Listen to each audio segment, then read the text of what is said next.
Recherche de toute urgence serveurs, commis de cuisine et maîtres d'hôtel. Les annonces ne manquent pas mais ne trouvent plus de candidats. Déjà en tension, l'hôtellerie-restauration a connu une vague de départ inédite avec la crise sanitaire. 237 000 employés manquent aujourd'hui à l'appel, soit 20% des effectifs nécessaires. En pleine négociation annuelle de branche, syndicats et patronat tentent de se mettre d'accord sur une revalorisation des salaires. C'est un dossier préparé par Valentin Bertrand.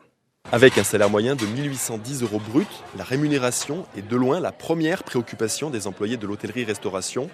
Dans une étude du patronat, 70% disent qu'ils se sentiraient mieux au travail s'ils étaient payés davantage. Un salaire trop faible, au regard des sacrifices attendus, c'est précisément ce qui a poussé Marine Chevreau à rompre son contrat de serveuse 7 mois seulement après être entrée dans le métier. J'arrête parce que je trouve ça très difficile.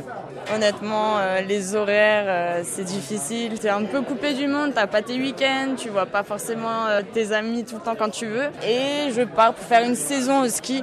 Faire animatrice, et là je suis un peu mieux payée du coup, et puis même ce sera des journées 11h, 18h, fini.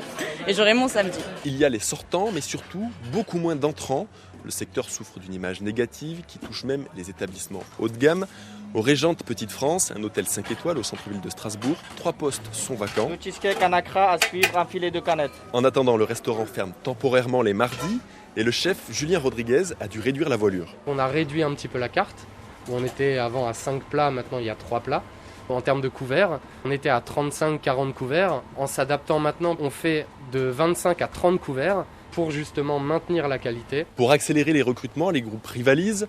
La société de restaurant Elior distribue une prime, 500 € brut, aux salariés qui font embaucher une connaissance dans certains métiers en tension. D'autres tentent d'améliorer les conditions de travail. Jérôme Fricker, propriétaire de 9 établissements, a abandonné la coupure entre les services du midi et du soir. Ces 250 salariés travaillent désormais de journée ou de soirée.